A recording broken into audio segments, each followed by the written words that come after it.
Welcome back to another episode of Conversations with Colie. Today I'm speaking with Aly McDonnell. Aly is a survivor of interfamilial sexual abuse and author of the book Walking Out of Shame: A Woman's Journey to Finding Self-Love After Childhood Sexual Abuse. Welcome, Aly. Thank you. Thank you. Nice to be here. Yeah, it's nice to have you. I always ask an icebreaker question first, and then we dive into your topic. So, your icebreaker question is, what does self love mean in one word? In one word. One word. Oh, that's fascinating. Compassion. Compassion. I It, like it yeah. Yes. Yes. I don't think that a lot of people think in terms of compassion a lot of times as being like a self love. Well, it's easy for us. I mean, so many of us, and I know I have, and sometimes still do. I have to catch myself. We're not compassionate with ourselves. It's like if we do something wrong, it's like, oh yeah, and but if somebody else does something like that, especially somebody we love, we wouldn't dare do that. We wouldn't want to do that to Yeah. them, but we do it to ourselves. Yeah, And so, definitely. I agree. So tell us about your background a little bit. okay, so my back, I grew up as an Air Force child, Oh. and when I was born, my mother was 16 years old. My father was 19. So, and he was in the Air Force already and started out as an air traffic controller, in fact. And so, yeah, so I was born on Mather Air Force Base in California and, uh, and moved all around since then. And I've been married. This is my third time. And I've been moved around not only as a child, but now I'm still kind of moving around here and there, you know. So Yeah. yeah, So you always get like another adventure. That's the way I look at it. I move around a lot as well. I don't really stay places longer. I mean, I stayed in my birth state, Wisconsin, for 29 years. And then since then, if I stay a decade, that's amazing. yeah.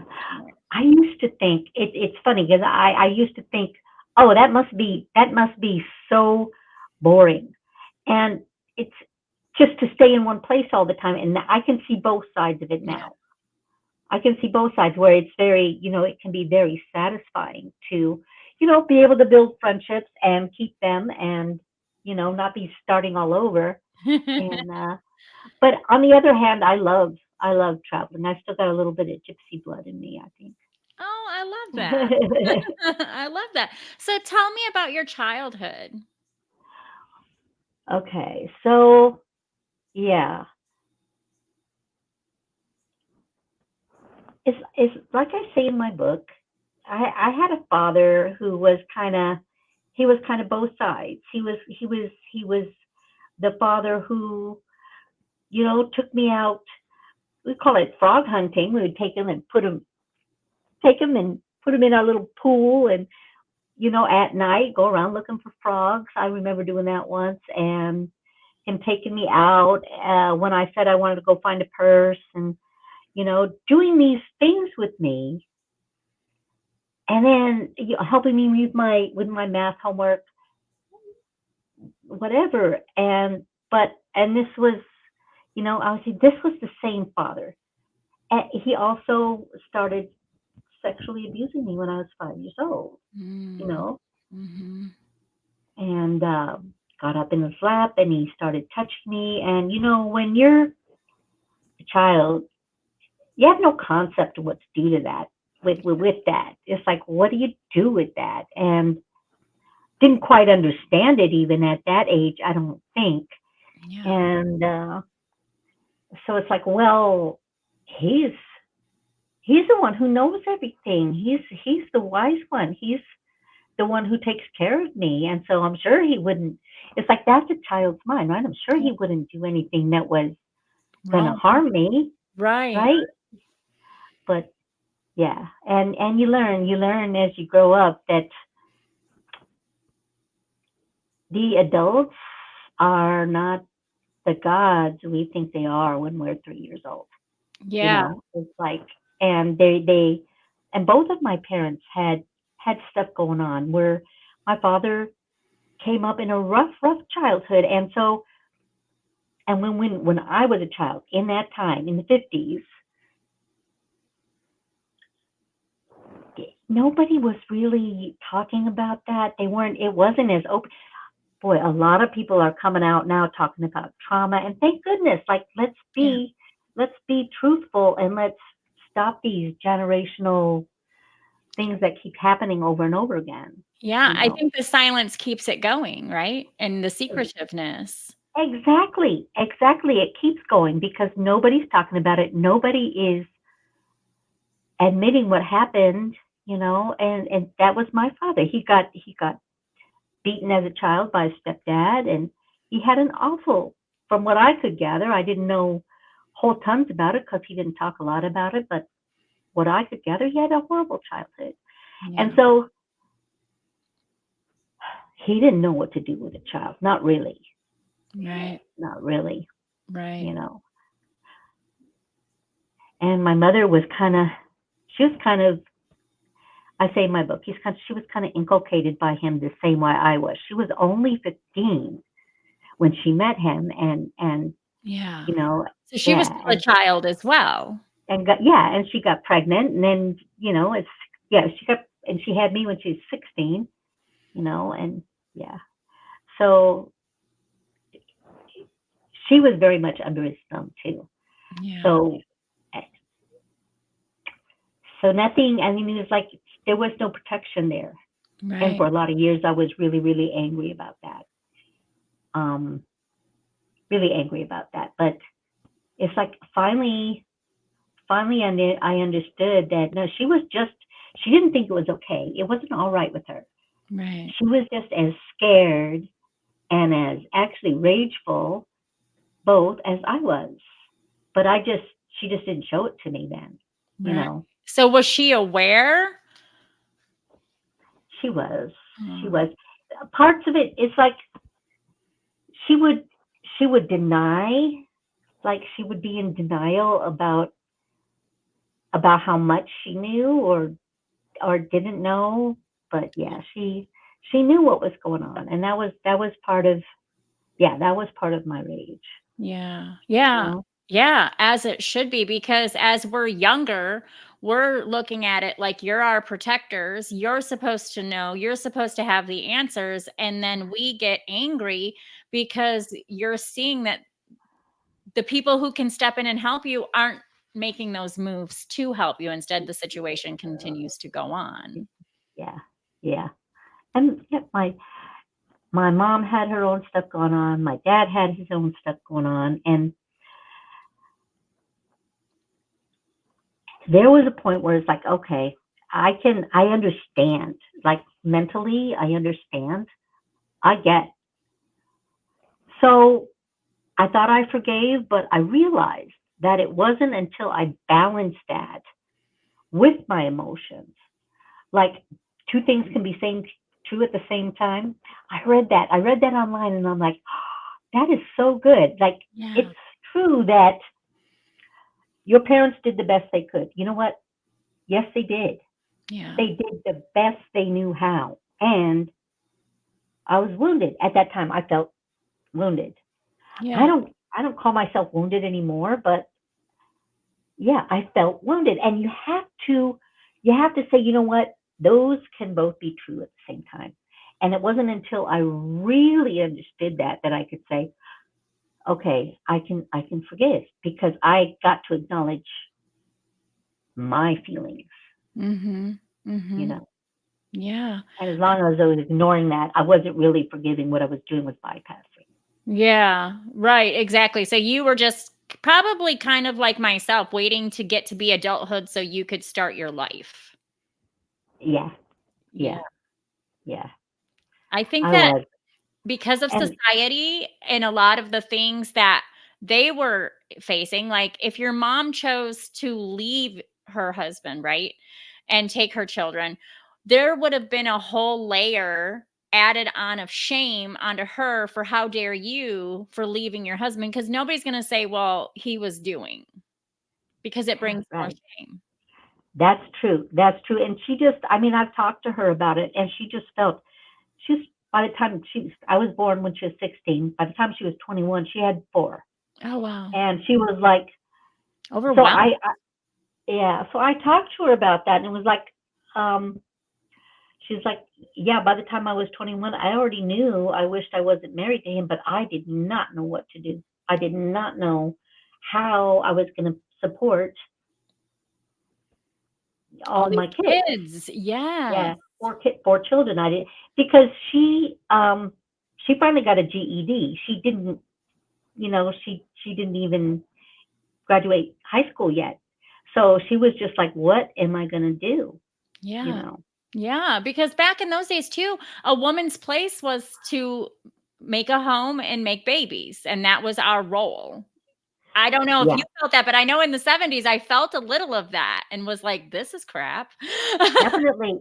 Definitely through the 60s, life was like that. I think most homes were one income homes, Yeah. and it was, yeah, and it was mostly the moms. That's changing now. Mostly the moms who were staying home and taking care of the kids in the house and doing all that, you Yeah. know. Yeah. And the more the kids come, there's a lot more layers added and a lot more responsibility added. So, yeah, when you're in a Absolutely. not ideal situation or in a bad situation, it makes it that much harder to leave. Yes. Yep. Absolutely. So, Absolutely. take me through to when you started to kind of get into that I need to heal, or how did you even know you needed to heal? So sometimes when you're being abused at home and no one's doing anything about it, you kind of normalize it. It must be happening to everyone else. This must be normal. This must be the way life is.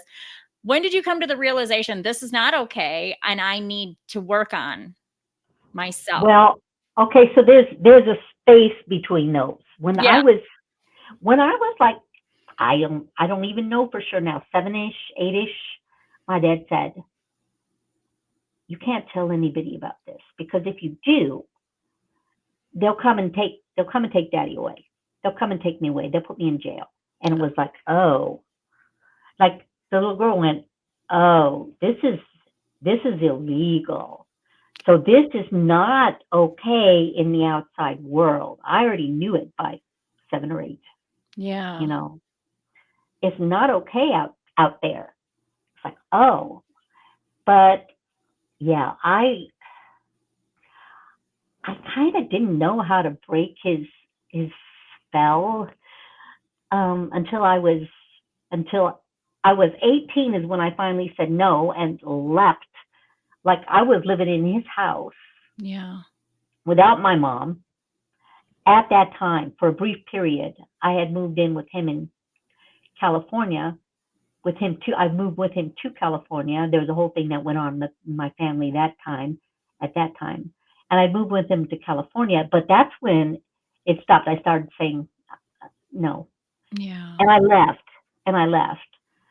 But like learning really how to heal, when I was 62, I had a coach. I'll just make this more brief. I had a coach and he took me through this process.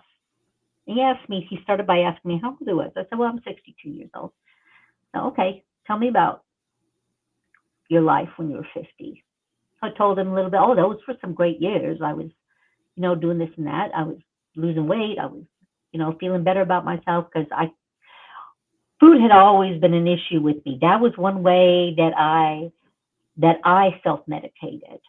Oh. And yeah, that was my self medication kind of go to. I was thinking about food all the time. I Yeah. was either I was either like,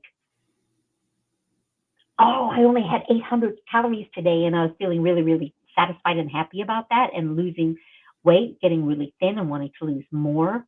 Mhm. I say no. I tell people not quite, but I was on a borderline anorexic attitude, you know, Yeah. and or the other half where I just couldn't stop myself from eating. I was just piling on the weight. So I flip flopped Yeah. back and forth. So so anyway, Was what that where I your was was that that I was 50 years old and I had lost a bunch of weight and was like didn't think that was going to happen for me, really didn't, and I was really happy. So I told him that, and so see, he goes down the line. What was 40 like? What were your 40s like? Your 30s, your 20s? What was life like when you were 10? Well, I had been through an abusive marriage and another marriage where my husband went into gambling and debt and all this stuff and then my childhood. By the time I'm done telling this, I am just weeping. I am just and he says, I think that you spent a lot of your life kind of thinking, am I safe? Am I safe? And I'm like, yeah, that sounds true. And I felt so much. It's like the way he said it and the way I absorbed it, I was just like feeling so much compassion for that little girl, like I had never really seen it that way before. Yeah. And at the end of this interview, he says, okay, because he's like a coach. This is what he does. And I'm in this, I was in this startup thing with him, and I wanted to be a coach too at the Yeah. time. And he says, okay, gave me a challenge. He says, I want you to tell 30 people in 30 days about your story. Can you do that? I took a deep breath and I go, okay, I will. Yeah. Because by this time I know that those, like, I feel like so much of my life I had to have like a kick in the butt to do anything and move. Mhm. And I know that this is a good thing, right? So I do it.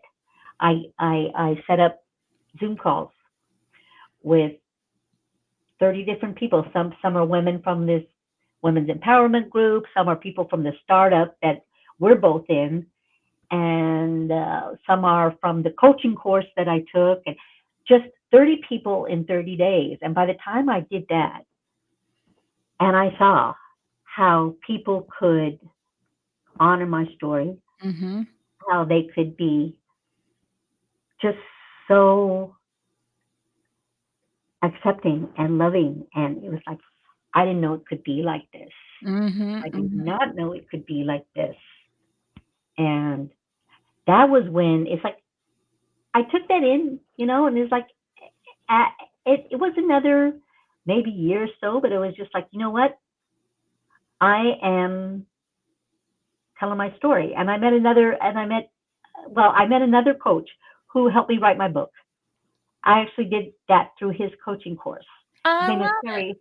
Yeah, his name is Perry Power, and he's wonderful. And like, I'll just say, if anybody out there is going through something like this and you want to tell your story, get in touch with Perry Power. Find him on Facebook. Find him on Instagram.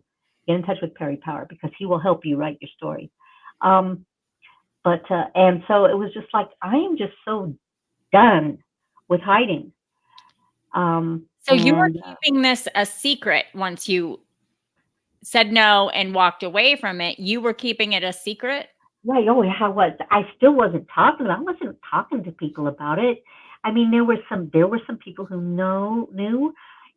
At this point, Nicole, I can't even remember if I ever told my first husband. I know I told my second husband. Right. Um, and I may have told my first, but I can't remember that I did. And so yeah, I wasn't telling everybody, and it's like and at this point it's like no, I don't care who knows anymore because I discovered just that keeps us so bound up. It keeps us, that's what keeps you trying to prove yourself, trying to, be good enough and just not accepting who you really are and letting yourself be vulnerable. I've learned a lot through Brene Brown. I love her stuff, I'm just going to say. Yeah. And learned a lot through her. And it's just like, no, I'm not doing it anymore. If people don't like it, okay, but I gotta find out. Yeah. Yeah. And you were able to go back and have a conversation with your mother. Now, and she was Yes, open to that, which is, to me, yes. that's healing. It very healing. I had some conversations with my mother, like right after I left my dad too. So it's been through the years, different conversations. Um, yeah, yeah. I can remember once, and this was after I had read another book, "Loving What Is" by Byron Katie. But reading this book, I saw things, and that was in my 40s. I'm going back and forth here, but that was in my 40s, and what I saw from reading that book was just the way that we really are, we really can't do anything that other than what we did in that moment. Like, you can't go back and say, well, you can say, I wish I'd done something different, Mhm. you know. You can say that, but it's not going to happen. It's not going to be that way. And it's just like we do what we do in the moment because that's what looks best to us right then. Mhm. Always. Mhm. Because if we thought something else looked better to us, we would do that. It's just that simple. That's Yeah. how I'm seeing it now, to me anyway. And um, so this, and Byron Katie helped me see that. She's got this line in her book. She says, well, how do I know the wind was blowing? Should blow. How do I know the wind should blow? Excuse me. Because it's blowing. So you can take that and interpret it like, how do I know my childhood should have been the way it was? Somehow it should have been the way it was because it was. Mhm. Mhm. Mhm. Yeah. It was. And so, um, yeah, and it was just seeing that. I had to go back and tell my mom, you know what? I'm okay. I want you to know I'm okay. I'm actually whole and not damaged. And because I was seeing all of this from reading that book. Yeah. And, and it's just like I had to tell her that. And she was, I remember how grateful that she was for Aw. that at that time. She was Yeah. really, really grateful to hear that. And, and I just had to let her know. It's like, you know what? There comes a point. There comes a point, and I thought I had reached it then, but it actually came later. But there does come a point where you just go, there's nothing to, or there can, it's possible if that's what you want. Come a point where you just say, there's actually nothing to forgive Mm. because look at me. If I say I am not damaged and can't be damaged, that there's some part of me that will never be damaged, then what's there to forgive? This is all just my growth, it was just my path, Mhm. Mhm. you know. Yeah. Um, and I think that's hard for some people to take because and I'm not saying that you should say it was all okay. That's not what I mean. Right. You know, I I think a am lot of not times, saying yeah, when people say, "I can accept my abusive past, and I can accept what happens to me," that some people think that that means you're excusing the behavior, and that's not what is being said. no, and it also does not mean that again, I'll repeat, you should not bypass what you went through. Accept that too. Admit that too. Acknowledge that too. Acknowledge it for yourself. Yeah. See, because what we so much we go around so much in life and we want to be seen. We want to be heard and we want to be seen. But the first person that has to do that is you. Yeah. Like I had to hear and see myself before I could forgive, before I could move on. But I had to do that. And then so I'm not saying just oh it's all okay. It just it's like this it's nothing. No, it was your life, and And we all have, you know what? I've come to sort of believe we all have stories. They're different. They're in different areas of life, but we all have stories. And yeah, and that's how you get through them. You know, it's like it's part of life. It is Yeah. part of life. Yeah. And you can either choose to allow your story to take you down or you can rise above your story. Yes, yes. Do something. That's what I've heard, and that's what I say now. Is like, what do you? We can ask these questions. You know, why me? Why did I have to go through this? Or it can be, okay, how can I use this?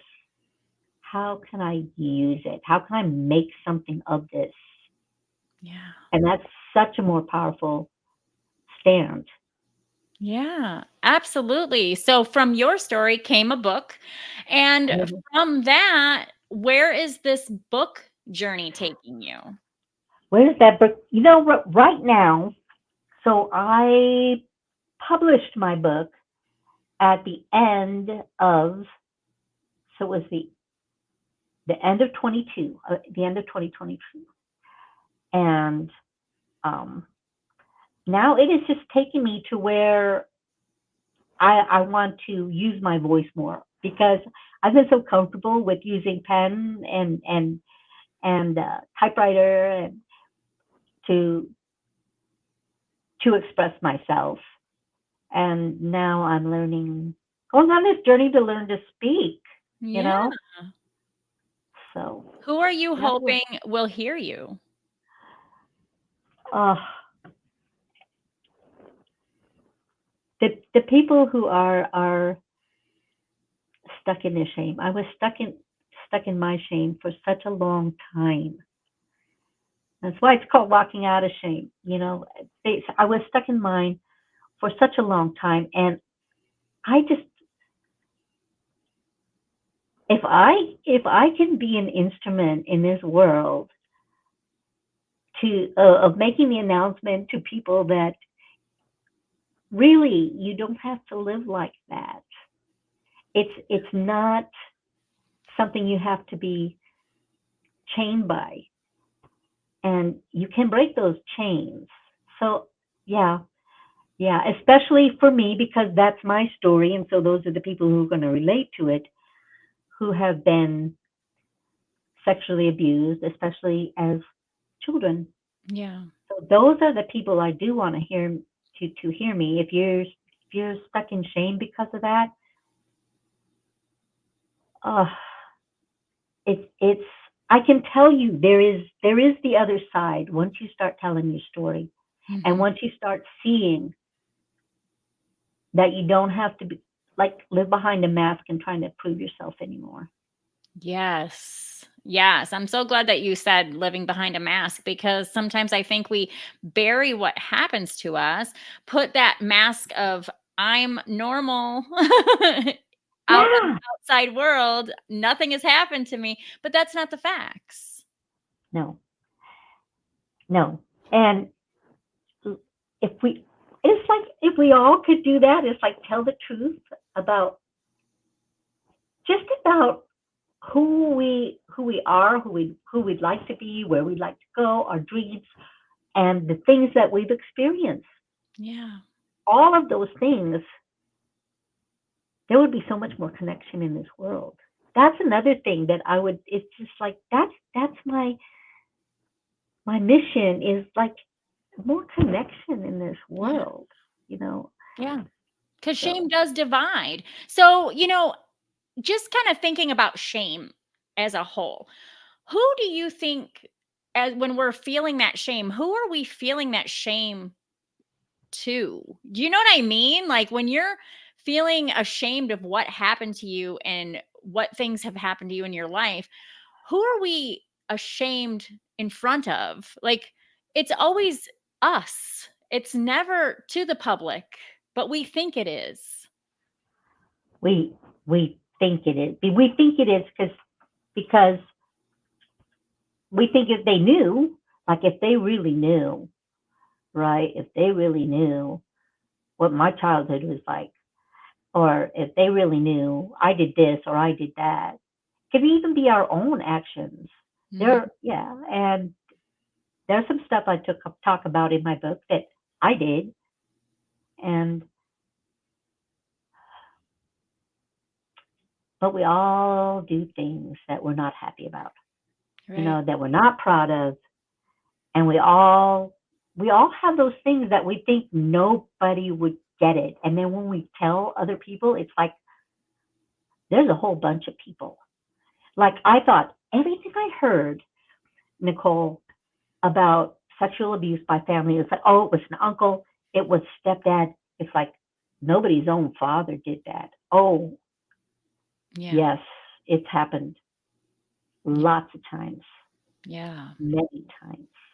And it's like you just think you're alone, You you do. know. Mhm. And that's the blessing and the beauty of coming out of that. You find out it's like I'm not I'm not as different as I thought I was, but you have to. It's like you have to take that leap and go. There'll be a certain point where you say, "I don't care. I can't take this anymore." That's what I did. You Yeah. know. And thank goodness you did. Because if you Thanks. didn't, we wouldn't have your story to read or gain inspiration from because, yeah, there's always a child out there or someone out there that's going through it thinking it's just happening to them. Yeah. They are feeling shame toward the world because it only happened to them. And Yeah. they feel they're carrying this scarlet letter around with them, and it's not true.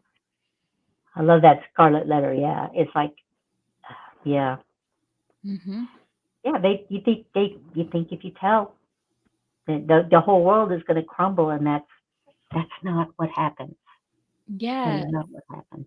Yes. I'm You so get glad a you put you it get a bunch of you get a bunch of me too, and you're like, what? that right. Right.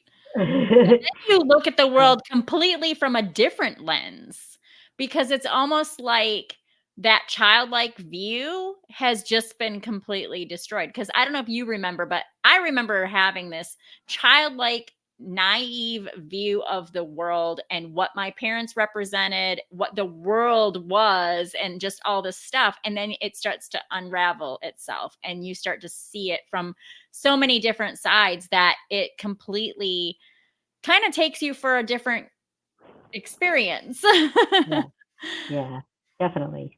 Yeah. And I think conversations like this and being so open and being willing to share through podcasting, through book writing, through getting up on stages, speaking, and all those things, coaching is so important and so needed because there's too many of us out there that think we're alone and we need people to say, no, you're not, and you're You're okay. not alone. Fine. Yeah, yeah, yeah.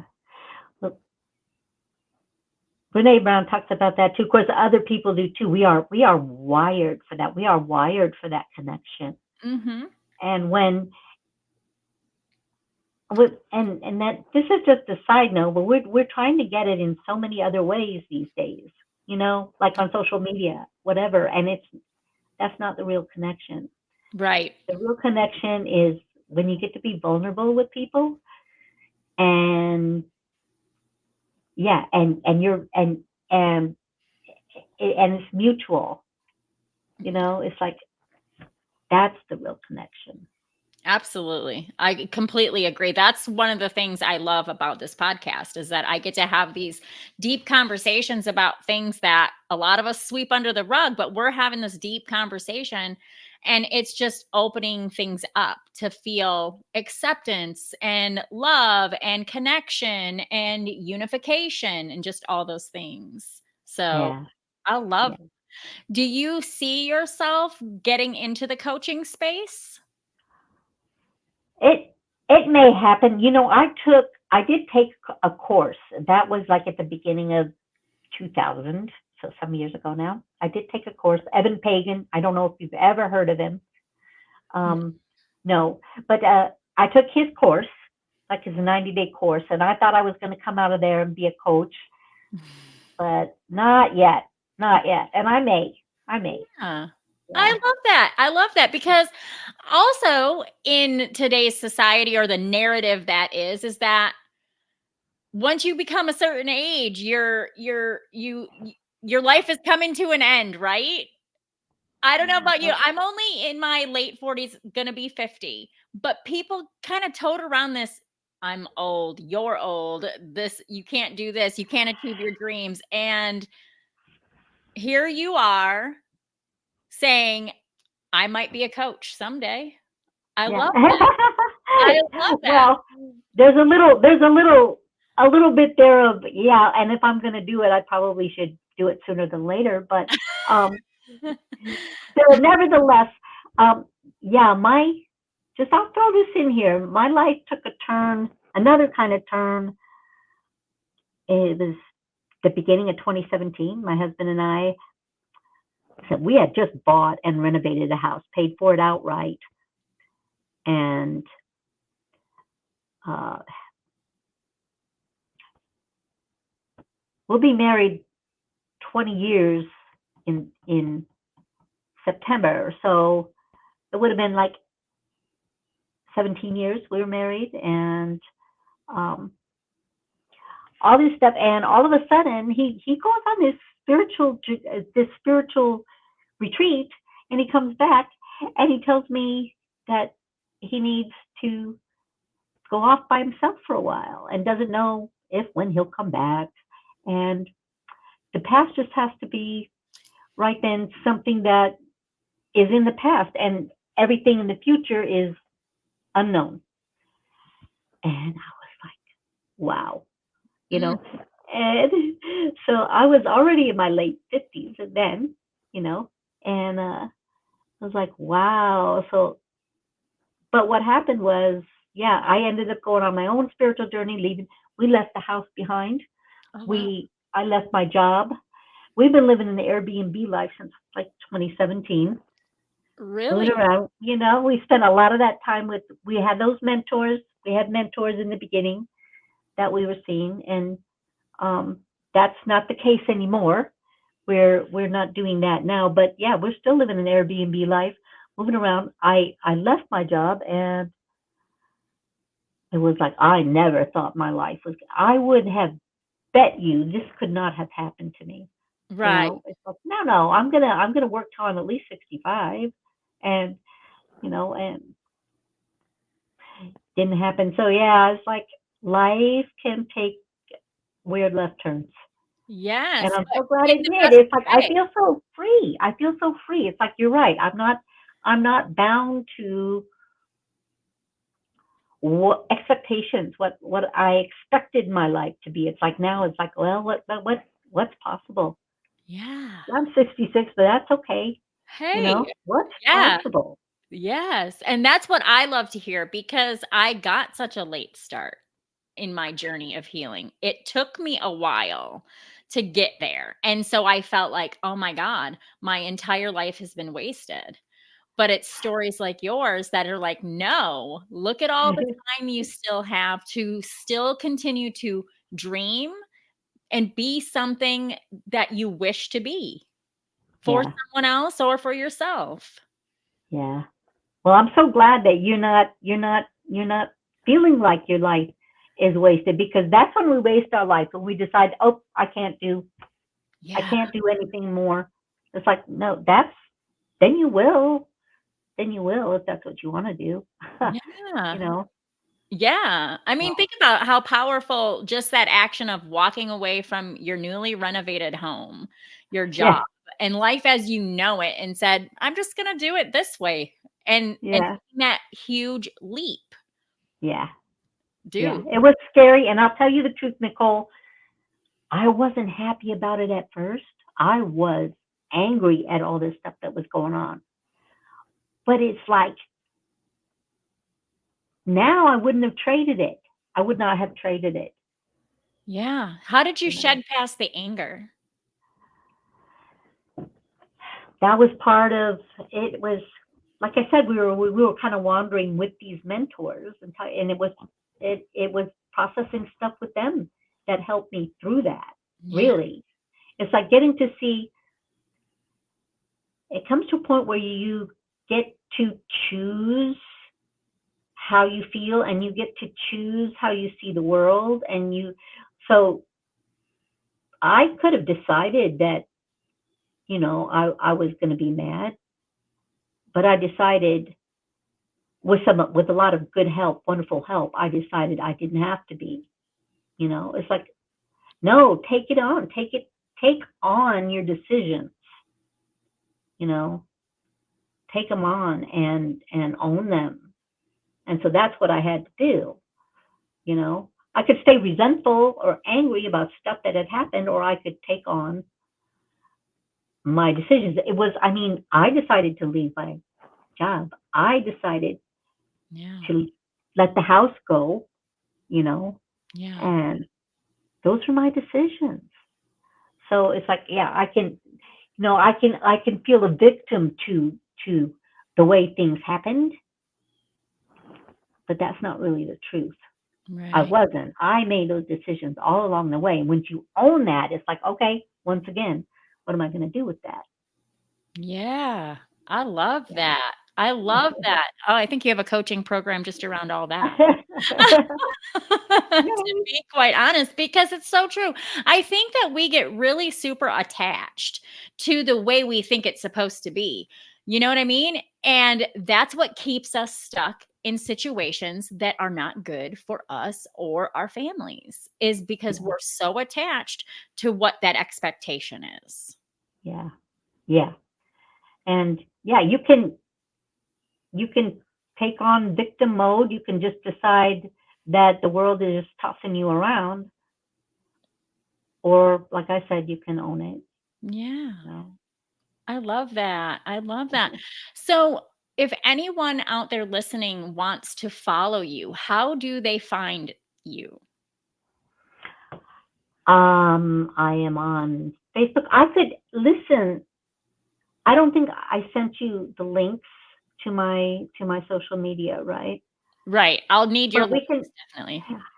and we can put those under. It'll be under the podcast, um, right? Yes, with So the it links could of be the that book as I'm well. on Facebook, I'm on Instagram, and I can connect you with the book if you're interested in reading the book with some links. I love that. I love that. And what does the future hold for you, Allie, do you think? What do you see for yourself? Right now, I'm just feeling really open, like experimenting. Like, yeah, if I want to do some more of this, learn to speak, and um, talk to people about uh, this kind of stuff, and just kind of see where it all takes me right now. Yeah. Um, yeah, yeah, because I don't have a specific picture that I want anymore. I just kind of made like moment by moment. Yeah, and Yeah, I think that's okay. I think sometimes when we're kind of meandering down that path, we start to run into what it is we really connect with and what we wanna do. So I love that. I love that. Sounds very adventurous and free. yeah, yeah. Awesome. Do you have any final thoughts for our listeners?